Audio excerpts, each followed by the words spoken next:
The Criterion sale may be ending, but the Kino sale is live and well, and before that ends, I believe on August 8th, I thought I would give out some genre recommendations for that as well. So welcome to the Convicted Kino Corner. Oh, that's not good. Talk, shop, pop, movies.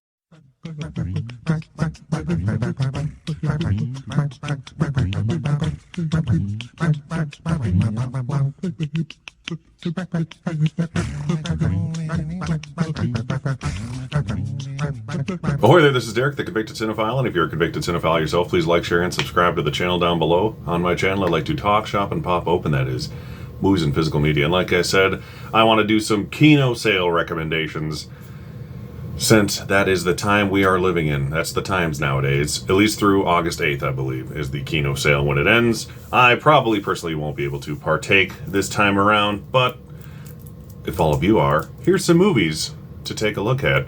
Today's video, I will be focusing on 3 of my favorite comedy Blu-rays they have. I'm trying to focus more on the older and or obscure titles, so I'm not going to be saying any Tropic Thunders or Mystery Men's. No, none of the new 4Ks. These are 3 of the older Blu-rays they've had in their catalog for a while, so you know what that means.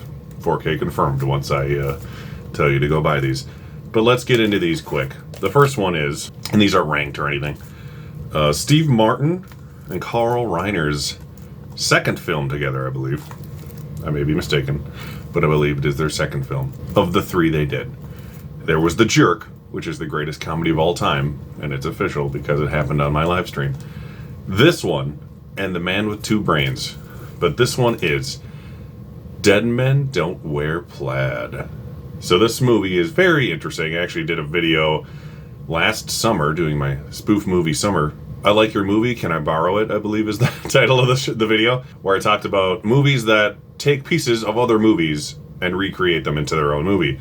So this is like a noir thriller starring Steve Martin and a handful of other actors, Rachel Ward, Carl Reiner's in it as well. But they take old like Humphrey Bogart films and black and white films like that and insert Steve Martin and these other actors into the old movies and then create a new plot. It's very interesting. It's been a while since I've watched it, but it's just a fun experiment in filmmaking. And as always, Steve Martin is hilarious, and he's very straight man in this movie, not like The Jerk where he's like the dumbest guy in the world.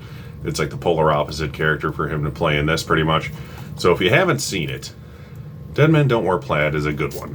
FYI, I didn't confirm that all of these are actually on the sale, so I'm sorry if they're not, but they're just movies I like. This one I watched a million times. It had a crappy release, and that would be Tim Allen and Rene Russo among like 40 other fantastic actors. In Big Trouble, this was supposed to come out in the fall of 2001, and it is about a bomb on a plane at the end. So you can see why they pushed it, and I think it came out eventually in April of 2002, like right next to Men in Black 2, which is from the same director, Barry Sonnenfeld, who did all the Men in Black movies, good or bad. This cast includes, I'll just list off by looking at the faces on the cover. You got Jason Lee, Janine Garofalo, Stanley Tucci, the late great Tom Sizemore, Omar Epps, and why can't I think of this last guy's name? Dennis Farina. That's what I thought it was. But it's really short. Patrick Warburton's in it too, and he's hilarious. Ben Foster, super young Ben Foster's in it. And what's her name? God Lord. It's not even going to be on here because she was so young at the time. Zooey Deschanel. There we go. Took me a minute.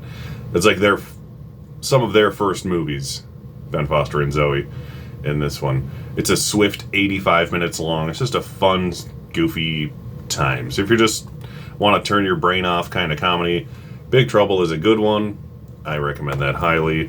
Some people don't really like it very much who've seen it, but you know, I like it. I watched it a whole bunch when it came out on DVD just because I like funny things. What do you want from me? This one suits well because it's sort of the film that came after Hollywood Shuffle. Not Meteor Man. That's not a Kino movie. But this one is written and directed by Keenan Ivory Wayans, who co-wrote and starred in Hollywood Shuffle, and it is I'm Gonna Get You, Sucka, which is another spoof comedy back when they were good from the 80s. This one's also very short, nice 88-minute movie. You gotta like the short ones. It's just fun to watch. You throw them in and have a good time. But obviously this one stars Keenan Ivory Wayans. You got Isaac Hayes, and why can't I think of this third person's name? It's driving me insane. Bernie Casey. He's always awesome in everything he's in, including Revenge of the Nerds.